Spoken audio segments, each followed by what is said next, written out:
നബി സല്ലല്ലാഹു അലൈഹി വസല്ലം തങ്ങളുടെ അനുമതി ലഭിക്കാത്തത് കൊണ്ടായിരുന്നു ഇതേവരെ ഈ മുടി ഉസ്താദ് അവരുടെ കയ്യിലേക്ക് കൈമാറാത്തതെന്നും ഇപ്പോൾ നബി സല്ലല്ലാഹു അലൈഹി വസല്ലമയുടെ അനുമതി സ്വപ്നത്തിലൂടെ ലഭിച്ചതിന്റെ പേരിലാണ് ഈ മുടി നിങ്ങൾക്ക് കൈമാറുന്നതെന്നും നേരത്തെ ഉസ്താദ് അവர்களോട് ഷെയ്ഖ് അഹമ്മദ് അവർ പറയുമ്പോൾ ഞാനും സമീപത്തുണ്ടായിരുന്നു. ഏത് ഉസ്താദ് ഉറക്കിൽ വന്ന് പറഞ്ഞാലും, ഉസ്താദിന്റെ ഉസ്താദ് വന്ന് പറഞ്ഞാലും, ഏത് വലിയന്റെ കോലത്തിൽ വന്ന് പറഞ്ഞാലും, ഒരു മനുഷ്യന്റെ കോലത്തിൽ വന്ന് പറഞ്ഞാലും സ്വീകരിക്കാൻ വകുപ്പില്ല. കാരണം അല്ലാഹുവിന്റെ റസൂല് പഠിപ്പിച്ചത് എന്താണെന്ന് ഹദീസിന്റെ ഗ്രന്ഥങ്ങളിലുണ്ട്, പരിശുദ്ധ ഖുർആനിലുണ്ട്, ഇമാമിങ്ങളെ കിതാബുകളിലുണ്ട്. അത് തള്ളിയിട്ട് ഒരു സ്വപ്നത്തെയും മാനദണ്ഡമാക്കാൻ പാടില്ല. അത് ശൈത്താനിന്റെ കുതന്ത്രമാണ് കേട്ടോ. ഇക്കാര്യം ബഹുമാനപ്പെട്ട ഇബ്നു ഹജറുൽ ഹൈതമി തങ്ങൾ രേഖപ്പെടുത്തിയിട്ടുണ്ട്, ഇമാം നവവി റഹിമഹുല്ലാഹ് രേഖപ്പെടുത്തിയിട്ടുണ്ട്. ലോകത്തുള്ള എല്ലാ ഇമാമിങ്ങളും അവരെ കിതാബുകളിൽ ഇക്കാര്യം എഴുതി രേഖപ്പെടുത്തിയിട്ടുണ്ടെന്ന് ഞാൻ എന്റെ സാധാരണക്കാരെ ഓർമ്മപ്പെടുത്തുകയാണ്. ഇപ്പോൾ നബി സല്ലല്ലാഹു അലൈഹി വസല്ലമയുടെ അനുമതി സ്വപ്നത്തിലൂടെ ലഭിച്ചതിന്റെ പേരിലാണ് ഒരു സ്വപ്നത്തെയും മാനദണ്ഡമാക്കാൻ പാടില്ല. ഇപ്പോൾ നബി സല്ലല്ലാഹു അലൈഹി വസല്ലമയുടെ അനുമതി സ്വപ്നത്തിലൂടെ ലഭിച്ചതിന്റെ പേരിലാണ് ഒരു സ്വപ്നത്തെയും മാനദണ്ഡമാക്കാൻ പാടില്ല. ഇപ്പോൾ നബി സല്ലല്ലാഹു അലൈഹി വസല്ലമയുടെ അനുമതി സ്വപ്നത്തിലൂടെ ലഭിച്ചതിന്റെ പേരിലാണ് ഈ മുടി നിങ്ങൾക്ക് കൈമാറുന്നതെന്നും നേരത്തെ ഉസ്താദ് അവர்களോട് ഷെയ്ഖ് അഹമ്മദ് അവർ പറയുമ്പോൾ ഞാനും സമീപത്തുണ്ടായിരുന്നു. അത് ശൈത്താനിന്റെ കുതന്ത്രമാണ് കേട്ടോ. ഇല്ലാഞ്ഞിട്ടല്ല. ഇതാ ഈ സ്റ്റേജ് മുന്നിലൊക്കെ ഉസ്താദിനെ സ്നേഹിക്കുന്ന മഹിബീങ്ങൾ ആർക്കെങ്കിലും സനത് വേണമെങ്കിൽ എല്ലാവരും നോക്കിക്കോളി ഇരിക്കട്ടെ. അപ്പൊ സനത് ഇല്ലാന്ന് പറഞ്ഞിട്ടില്ല, അത് പച്ചക്കള്ളമാണ്. സനത് ഇവിടെയുണ്ട്. ആർക്ക് വേണമെങ്കിലും മർക്കസിൽ എന്താ കാണിച്ചു തരുന്നു. ഉസ്താദിനെ ബുദ്ധിമുട്ടിക്കണ്ട, ഞാനിവിടെ ഉസ്താദിന് കുറെ 10,000 ശിഷ്യന്മാരില്ലേ. ഉസ്താദിന് ഈ പ്രായമുള്ള കാലത്ത് ബുദ്ധിമുട്ടുന്നു. ഞാനുണ്ട്, സിറാജുൽ ഹുദ. ആർക്ക് ഔദ്യോഗികമായിട്ട് വരണേ എങ്കിലും പിന്നെ ആ സയ്യായ സനദും കൂടി അവരോട് ചോദിക്കാമായിരുന്നല്ലോ. ഹസ്രജിയുടെ അടുത്തുനിന്ന് സയ്യായ സനദ് മുഖാന്തരം കിട്ടിയെന്ന് പറയുമ്പോൾ ആ സയ്യായ സനദൊന്ന് ഞങ്ങൾക്ക് നൽകിയാൽ നന്നായിരുന്നു എന്ന് പറഞ്ഞ ആ സനദും കൊണ്ട് വാങ്ങിക്കൂടെ? അയാളോട് അയാളിപ്പോ അവിടെ ഇല്ല, അബുദാബിയിലില്ല. എന്തായി പറയുന്നത്? അത് ശരിയാ. അപ്പൊ ഞാൻ വിളിച്ചു നോക്കിയാണ്. അപ്പൊ സയ്യായ സനദ് അദ്ദേഹത്തിന്റെ അടുത്ത് ഉണ്ടാവും. നമ്മളയാൾ കളത്തർ പറയില്ല എന്നല്ലേ വിചാരിക്കേണ്ടി വരും. ഒരാൾ നമ്മളൊന്ന് കളത്തം പറഞ്ഞാൽ എന്തായി പറയുന്നത്? അല്ല, നമുക്ക് സയ്യായ സനദ് അപ്പൊ മൂപ്പർ തന്നിട്ടില്ല. നമ്മക്ക് അയാൾ തന്ന സനദ് ഞാൻ വായിച്ച അർത്ഥം പറഞ്ഞിട്ടുണ്ടല്ലോ, അതിലുള്ള അതിന്റെ വാചകത്തിന്റെ അർത്ഥമൊക്കെ ഞാൻ പറഞ്ഞിട്ടുണ്ട്. അപ്പോ പിന്നെ ആ സനദ് മുഖാന്തരമാണ് ഇപ്പോ ഹസ്രജിക്ക് മുടി കിട്ടിയത്? അല്ലല്ല, അങ്ങനല്ല. നമ്മക്ക് തന്ന സനദ്, അതായത് അത് ഞാൻ എന്റെ CD ഞാൻ വിശദീകരിച്ചു. അതായത് നമ്മക്ക് തന്ന സനദ് പട്ടിക്കാടുന്നൊക്കെ അത് മനസ്സിലായി.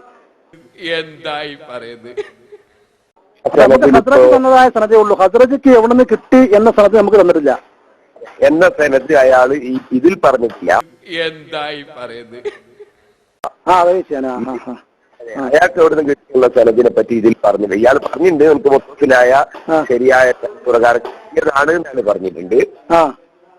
അതെ, അപ്പൊ ആ സനദ് നമുക്ക് ആവശ്യപ്പെട്ട വാങ്ങിയാൽ നമുക്ക് വളരെ ഉപകാരമായിരുന്നു. അത് ശ്രമിക്കാം നമുക്ക്. അത് അയാൾക്ക് നമുക്ക് അയാൾ തരില്ല. ഇപ്പൊ അയാളെ സ്വാതന്ത്ര്യമാണല്ലോ നമുക്ക്. ഇരിക്കട്ടെ. അപ്പൊ സനദ് ഇല്ലാന്ന് പറഞ്ഞിട്ടില്ല, അത് പച്ചക്കള്ളമാണ്. സനദ് ഇവിടെയുണ്ട്. ആർക്ക് വേണമെങ്കിലും മർക്കസിൽ എന്താ കാണിച്ചു തരുന്നു. ഉസ്താദിനെ ബുദ്ധിമുട്ടിക്കണ്ട, ഞാനിവിടെ. നിങ്ങൾ കള്ളം പറയരുത്. ഫൈനൽ കദിബ യഹ്ദി ഇലൽ ഫുജൂർ, കള്ളം തെമ്മാടിത്തത്തിലേക്ക് നയിക്കും. വൈനൽ ഫുജൂറ യഹ്ദിയാകും വൽ കദിബ, നിങ്ങൾ കള്ളം പറയരുത്. ഫൈനൽ കദിബ യഹ്ദി ഇലൽ ഫുജൂർ, കള്ളം തെമ്മാടിത്തത്തിലേക്ക് നയിക്കും. വൈനൽ ഫുജൂറ യഹ്ദി ഇലൻ നാർ, ഫുജൂർ നരകത്തിലേക്ക് നയിക്കും. വമാ യസാലുൽ അബ്ദു യക്ദിബു, അടിമ കളവ് പറഞ്ഞുകൊണ്ടിരുന്നാൽ, കള്ളം അങ്ങനെ ധാരാളം പറഞ്ഞു ജീവിച്ചാൽ, അല്ലാഹുവിന്റെ അടുക്കൽ ധാരാളം കള്ളം പറയുന്ന കദ്ദാബിന്റെ കൂട്ടത്തിൽ എഴുതപ്പെടും. ഏകദേശ കള്ള തരീഖുകാരുടെ സ്വഭാവത്തിൽ നിങ്ങൾക്ക് കാണാം. മുടിക്ക് നീളം കണക്കുണ്ടാവില്ല. പെണ്ണുങ്ങളെ കാണുമ്പോൾ നിങ്ങളുടെ മുടിയായിരിക്കും. ഏകദേശ കള്ളത്തരീഖുകാർ. നബി സല്ലല്ലാഹു അലൈഹി വസല്ലം മുടി വെക്കുന്നതിനൊക്കെ പരിധി പറഞ്ഞിട്ടുണ്ട്. ഈ കാതിന്റെ ചോടുള്ള സ്ഥലത്തിനപ്പുറം വെട്ടിക്കളയണമെന്നാ. അതിനപ്പുറം നീട്ടിവെക്കുന്ന മുടി അത് ഞാനൊരു വലിയ ആളാന്നുള്ള നിലക്ക് വെക്കണേ ഹറാമാണ് എന്നാ, അല്ലെങ്കിൽ തന്നെ പാടില്ലാത്തതാണ്. പക്ഷേ നീണ്ട മുടി നിങ്ങൾക്ക് കാണാം. ഇപ്പൊ ഇനി പിടിക്കേണ്ട ഇങ്ങനത്തെ സാധനങ്ങളെല്ലാം മുടിക്കെത്തിരാ നീളമെന്നറിയോ? എന്തേ ഒരു ബാർബർ ഷാപ്പിൽ പോകുന്നതിന് ഇത്ര ലുബ്ധന്മാരാണോ? ലേബർ ഓഫീസിൽ ഒരുപാട് സ്ത്രീകളെ കയറ്റുന്നുണ്ട് പ്രസവിക്കാൻ. ലേബർ റൂമിൽ ഓഫീസ് ഞാൻ പറഞ്ഞ്, അത് ഞാൻ ഈ വിദേശത്താ പോക്ക്, ഈ ആസ്പത്രിയിൽ ഇങ്ങനെ പോക്കില്ല. അങ്ങനെ ലേബർ റൂമിൽ ഒരുപാട് സ്ത്രീകളെ കയറ്റുന്നുണ്ട്. അങ്ങനെ നോക്കും 100 സ്ത്രീകളുണ്ട് പ്രസവിക്കാൻ കയറ്റിയത്.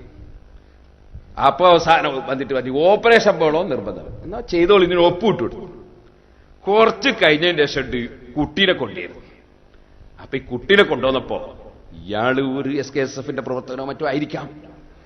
ഇയാള് ചോദിക്കുന്നു എന്റെ ഭാര്യ എവിടെ? ഭാര്യ ഓപ്പറേഷന് വേണ്ടിയിട്ട് ഇങ്ങനെ ബോധം കെടുത്തിട്ടുള്ളത്. അപ്പൊ ഇയാള് ചോദ്യം ഇതെന്റെ കുട്ടി എന്നാന്നുള്ള എന്താ തെളിവ്? സിസ്റ്ററോടാ ചോദ്യം. അപ്പോ ഈ പ്രസവിച്ച പെണ്ണ് ബോധമൊക്കെ തെളിഞ്ഞതിന്റെ ശേഷം ഇത് നമ്മളെ കുഞ്ഞെന്ന്. അപ്പൊ ഇയാളെ ചോദ്യം ഈ കുട്ടി എന്റേതാന്ന് എന്താ തെളിവ്? അപ്പൊ ഇതാ എന്റെ അടുത്തുള്ള കുട്ടി, ഞാൻ നിങ്ങൾക്ക് കൊണ്ടുതന്നില്ലേന്ന് ഈ പാവപ്പെട്ട പെണ്ണ് പറയാണേ. അപ്പൊ ഇയാളെ ചോദ്യം 100 കുട്ടികളില്ലേന്ന് അതിന്റെ ഉള്ളില്? എവിടെ? ലേബർ റൂമിൽ ഒരുപാട് പെണ്ണുങ്ങൾ പ്രസവിച്ചിട്ടില്ലേ? നീ ബോധം കെട്ട സമയല്ലേ? അതുകൊണ്ട് ഇക്കുട്ടി എന്റെ എന്നുള്ള എന്താ തെളിവ്? ലാ തഖഫു മാ ലൈസ ലക ബിഹി ഇൽം. കൂരിയാട്ടാരന്റെ ആയത്ത്. അതായത് ഖണ്ഡിതമായ തെളിവില്ലാതെ ഒന്നും പറയാൻ പറ്റൂല. അപ്പൊ ഈ കുട്ടി എന്റെ ഭാര്യ പ്രസവിച്ചതാണെന്നുള്ളതിന് തെളിവെന്താണ്? എന്താ ചെയ്യാ? നമ്മളൊരു കാര്യം ചെയ്യാം, ഈ കുട്ടീനെ നമ്മക്ക് സ്വീകരിക്കാൻ പറ്റില്ല, അല്ലേ പിന്നെ SSF-കാരനാകേണ്ടി വരും. ഇങ്ങനെ വല്ല കുട്ടിയെയും ആരെങ്കിലും തിരിച്ചു കൊടുത്തിട്ടുണ്ടോ? ഇവന്റെ ന്യായം എന്താ? അവിടെ ഒരുപാട് കുട്ടികളില്ലേ? ആ ലേബർ ഓഫീസിൽ കുറെ കുട്ടികളുള്ളത് കൊണ്ട് ഇക്കുട്ടിയെ കുറിച്ചുള്ള ചർച്ചയാവും. ഇക്കുട്ടി നിന്റേതാണോ എന്നാ നോക്കണ്ടേ. ഞാനിത് പറഞ്ഞു വരുന്നത് അബൂദാബി കുറെ മുടിയുണ്ട് എന്നാ ഇപ്പൊ പറയുന്നു. ഇനിയിപ്പോ എന്തായിണ്ട്? നമ്മക്കൊരു മുടി തന്ന വകയിൽ ഇനി അവിടെയുള്ള എല്ലാ മുടിയും നഷ്ടപ്പെടുത്തി കളയാം, അല്ലെങ്കിൽ ആരും ഇനി മുടിയില്ലാതിരിക്കുക. അങ്ങനെയാണ് നമുക്ക് തന്നതിനെ പറ്റി ആ ചർച്ച ചെയ്യേണ്ടത്. വേറൊരു സ്ഥലത്ത് എന്തെങ്കിലും ഉണ്ടോ ഇല്ലേ? അത് നിങ്ങൾ അവിടെ പോയി ചർച്ച ചെയ്തു. ഉണ്ടോ ഇല്ലേ? ഉണ്ടെങ്കിൽ എന്താ? അതിന്റെ ആൾക്കാരോട് ചോദിക്ക്. ഇവിടെ നമുക്ക് തന്ന മുടി അതിന്റെ നീളം എത്ര, അതിന്റെ വലിപ്പം എത്ര, അതിന്റെ എണ്ണ എത്ര? ഇതിനെക്കുറിച്ചല്ലേ നമ്മൾ ചർച്ച ചെയ്തത്. മറ്റതുണ്ടോ ഇല്ലേ? അതിന് കിതാബിൽ എന്ത് പറഞ്ഞു, ജവാഹിറുൽ ബിഹാറിൽ എന്ത് പറഞ്ഞു, അതിന്റെ അപ്പുറത്ത് എന്ത് പറഞ്ഞു, അതൊക്കെ വേറെ ചർച്ച ചെയ്തോ. നമുക്ക് നമ്മുടെ കയ്യിൽ കേരളത്തിൽ ഇന്ന് 3 മുടി കഷ്ണമുണ്ട്. 2 ബർക്കാത്തി സയ്യിദന്മാരിൽ നിന്ന് ലഭിച്ചത്, 1 അഹമ്മദ് ഖസർജിയിൽ നിന്ന് ലഭിച്ചത്. ഈ തന്ന മുഴുവൻ ആളുകളെയും 100% മുസ്ലിം ഉമ്മത്തിന് വിശ്വാസമാണ്. വേറെ ആർക്കൊണ്ടല്ലേ നമുക്കറിയില്ല. ഞാൻ ചോദിക്കുന്നേ, നിങ്ങൾക്ക് ഈ ലേബർ റൂമിൽ നിന്ന് ഈ കുട്ടിയെ കൊണ്ടുവന്ന് തന്നപ്പോ നിങ്ങൾക്ക് അവിടെ സംശയം ഉണ്ടായോ? കൊണ്ടുവന്ന ആളാരാ? മുത്തക്കിയായ തഹജ്ജുദ് കഴിക്കുന്ന ആളാ കൊണ്ടു തന്നെ? നിങ്ങളെ സ്വന്തം ഭാര്യയാണെങ്കിലോ അപ്പം ബോധം കെട്ട് വീണതുവാ. ഇനി സ്വന്തം ഭാര്യ തന്നെ പറഞ്ഞാലോ, ഒറ്റ പെണ്ണ് പറഞ്ഞാൽ സാക്ഷിക്ക് പറ്റുമോ? 2 ആണില്ലാതെ? എന്നാ നിനക്ക് സ്വീകരിക്കാൻ പറ്റും? ഇങ്ങനെയാണോ തെളിവ് നോക്കല്? സുഹൃത്തുക്കളെ, സംശയിക്കുന്നതിനുണ്ടൊരു അതിരുന്നായി പറഞ്ഞതിനർത്ഥം സംശയിക്കുന്നതിനും ഉണ്ടൊരു അതിരുന്ന്. എല്ലാറ്റിനും സംശയിക്കല. ഒരു മൊയ്ലിയാർക്ക് സംശയം. എന്താ സംശയം? ഞാന് ഇമാമായിട്ട് ജുമാക്ക് നിയത്തിയിട്ട് അല്ലാഹു അക്ബർ എന്ന് കൈകെട്ടിയിട്ട് ആരും എന്നെ തുടർന്നിട്ടില്ലെങ്കിലോ? ഒരു മൊയ്ലിയാരുടെ സംശയമാണ്. കാരണം ഞാൻ ഇമാമായിട്ട് കരുതുകയും ചെയ്തു, ആരുമായിട്ട് തുടർന്നില്ല, ഞാൻ എന്താ ചെയ്യാ? ഒരു മൊയ്ലിയാരുടെ സംശയം. മൗമൂമിയൊക്കെ ഒരു സംശയം, നമ്മളൊക്കെ സുജൂദ് ചെയ്യുമ്പോൾ ഇയാൾ എണീറ്റ് പോയെങ്കിലോ? വേറൊരു സംശയം. പറമ്പ് രജിസ്റ്റർ ചെയ്ത് കൊടുക്കുന്ന ഒരു സംശയം. എന്താ സംശയം? രജിസ്റ്റർ ചെയ്ത് കൊടുത്താൽ പൈസ തന്നില്ലെങ്കിലോ? പൈസ കൊടുക്കുന്ന ഒരു സംശയം, പൈസ അങ്ങ് കൊടുത്തിട്ട് ഒപ്പിട്ടന്നില്ലെങ്കിലോ? എപ്പ രജിസ്റ്റർ നടക്കുക? ഇങ്ങനെ സംശയിക്കാൻ പാടുണ്ടോ? സംശയത്തിനുണ്ടോ പിന്നെ തീരല്? ഇങ്ങനെ സംശയിച്ചാൽ സംശയത്തിനുണ്ടൊരു പരിധി, എന്തിനുണ്ടൊരു അതിര്, എല്ലാം സംശയിക്കല. അതുകൊണ്ടാണ് കാന്തപുരം AP അബൂബക്കർ മുസ്ലിയാർ വിശ്വാസികളെ വഞ്ചിക്കുകയാണെന്ന് ആരോപിച്ച് SKSSF രംഗത്തെത്തി. കാന്തപുരത്തിന്റെ നിലപാട് അംഗീകരിക്കാനാവില്ലെന്നും SKSSF കോഴിക്കോട്ട് വ്യക്തമാക്കി. പ്രവാചകന്റേതെന്ന് സ്ഥിരീകരിക്കപ്പെടാത്ത തലമുടി സൂക്ഷിക്കാനായി 40 കോടി രൂപ ചെലവിൽ പള്ളി നിർമ്മിക്കാനുള്ള കാന്തപുരത്തിന്റെ നീക്കത്തിനെതിരെയാണ് SKSSF രംഗത്തെത്തിയിരിക്കുന്നത്. ഇതിനായി പ്രവാചകന്റേതെന്ന് അവകാശപ്പെടുന്ന തലമുടി മുക്കിയ വെള്ളം 101 രൂപ മുതൽ 10,001 രൂപ വരെ വില നിശ്ചയിച്ച് കാന്തപുരം വിൽപ്പന നടത്തുകയാണെന്ന് SKSSF ആരോപിക്കുന്നു. ഈ തലമുടി പ്രവാചകന്റേതാണെന്ന് സ്ഥിരീകരിക്കപ്പെട്ടിട്ടില്ലെന്നും തലമുടി പ്രവാചക പരമ്പരയിൽ നിന്ന് കിട്ടിയതാണെന്ന കാന്തപുരത്തിന്റെ വാദം തെറ്റാണെന്നും SKSSF ചൂണ്ടിക്കാട്ടുന്നു.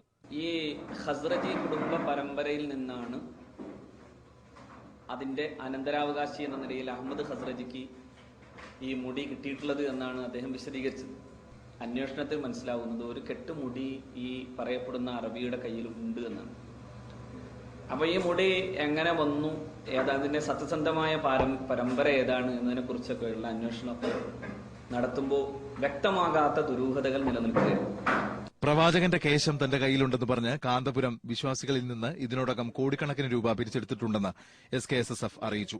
പ്രവാചകനുമായി അടുത്ത ബന്ധമുണ്ടെന്ന രീതിയിൽ കഥകൾ പ്രചരിപ്പിച്ച് ആത്മീയ വാണിഭം നടത്തുന്ന കാന്തപുരത്തിനെതിരെ വരുന്ന ശനിയാഴ്ച വിശദീകരണ യോഗം സംഘടിപ്പിക്കുമെന്നും SKSSF അറിയിച്ചു. ഏഷ്യാനെറ്റ് ന്യൂസ്, കോഴിക്കോട്.